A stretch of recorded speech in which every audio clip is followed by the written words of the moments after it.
तो कैसे है कक्षा 10वीं के स्टूडेंट्स। यहाँ पर वीडियो शुरू होने से पहले आपसे निवेदन है कि वीडियो को लाइक और चैनल को सब्सक्राइब कर लो, क्योंकि आज का वीडियो होने वाला है हाई स्कूल पूरक परीक्षा 2023-24 हिंदी विषय का, जो कि 10 जून के दिन आपको देखने को मिलेगा। ठीक है, सुबह 8 बजे से लगाकर 11 बजे तक का समय यहाँ 3 घंटे का दिया गया है। उसके बाद पूर्णांक रहने वाला है 75 का, और 23 के 23 प्रश्न इस वीडियो में हल करके बताएंगे। तो देखिए, वीडियो शुरू करने से पहले एक और निवेदन है यहाँ पर कि अगर आपने वह वाला वीडियो नहीं देखा है जिसमें हमने आपको टाइम टेबल और एडमिट कार्ड डाउनलोड करने की ट्रिक बताई थी, तो देख लीजिए। कुछ इस प्रकार से उसका थंबनेल डिस्क्रिप्शन बॉक्स पर लिंक मिल जाएगा।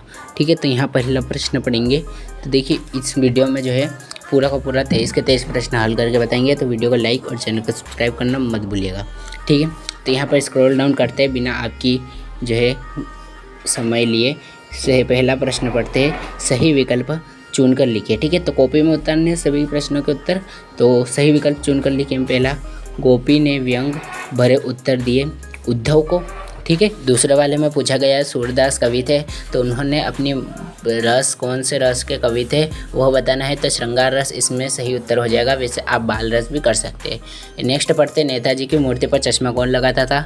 बेहद जाहिर सी बात है, कैप्टन चश्मे वाला इसका सही उत्तर हो जाएगा। ठीक है, वार्षिक परीक्षा में भी हमने आपको सभी ऑब्जेक्टिव कराए थे। ठीक है, पीताम्बर में कौन सा समास है। तो पीत प्लस अंबर, यह आपका बहुव्रीहि समास हो जाएगा। ठीक है, यहाँ पर आप देखते हैं पीत है अंबर, है ना, हे आ रहा है, मतलब कि यहाँ तत्पुरुष समास नहीं बल्कि बहुव्रीहि समास हो रहा है। अब नेक्स्ट देखते हैं पांचवा, भोलेनाथ अपनी माँ को बुलाता था।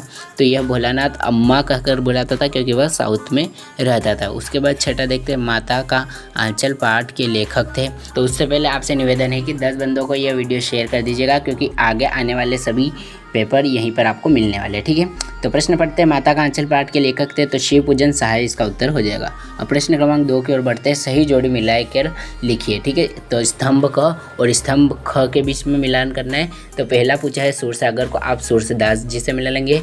रामचरितमानस किसकी रचना है, तो यह आप तुलसीदास से मिला लेंगे। और नेताजी का चश्मा किसने लिखा था, तो इनके लेखक स्वयं प्रकाश से मिला लेंगे। बाल गोविंद भगत किसने लिखा था, रामवृक्ष बेनीपुरी से मिला लेंगे। नैना साहब की ओर देख रहे थे, तो कौन देख रहे थे, तो कनखनियों से। ठीक है, इसमें आपको फसल को मिला लेना है नागार्जुन से। इस प्रकार से आपके सही जोड़ हो जाते हैं। अब सत्य असत्य की बात करें, प्रश्न क्रमांक 3, सूरदास बाल रस के कवि थे। सत्य, छाया छूना मत जयशंकर प्रसाद की रचना थी। असत्य, दोहा छंद में 30 मात्रा होती है, तो यह हो जाएगा आपका, देखिए, असत्य। ठीक है, तो सत्य असत्य, फिर एक असत्य। फिर चौथा देखते हैं, लखनवी अंदाज यशपाल की रचना थी, बिल्कुल सत्य है। इसके बाद बाल गोविंद भगत कबीर को क्या साहब मानते थे, तो बिल्कुल सत्य है। और आखिरी में पूछा गया है, नाना नवाब साहब की नमक मिर्च खा गए। ठीक है, नमक मिर्च के साथ खीरे को नमक के साथ खा गए, तो यह गलत है। उन्होंने जो है धोकर खीरे को खाया था। उसके बाद अब चौथा प्रश्न पढ़ते हैं, रिक्त स्थान की पूर्ति कीजिए, बिल्कुल सत्य।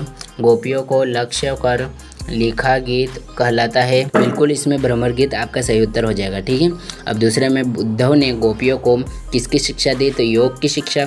बाल गोविंद भगत किसके भक्त थे, तो कबीरदास जी के भक्त थे।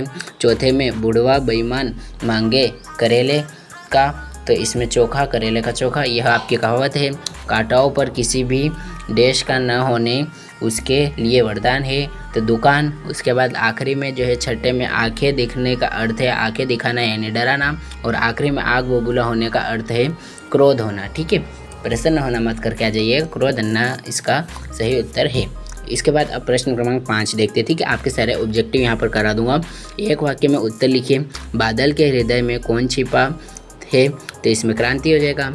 अब दूसरा, एक वाक्य में पूछा है, गोपियों के अनुसार राजा का धर्म क्या होना चाहिए, तो गोपियों के अनुसार आपके राजा का धर्म जो होना चाहिए वो ये होना चाहिए कि राजा सदैव प्रजा के लिए काम करे।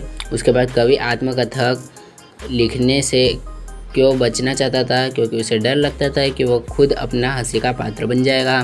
सेनानी न होते हुए भी चश्मे वाले को लोग कैप्टन क्यों कहते थे, क्योंकि उसमें देशभक्ति की प्रार्थना थी, है ना, उसके अंदर प्रेरणा थी, वो प्रेरणा देता था हमें देशभक्ति की।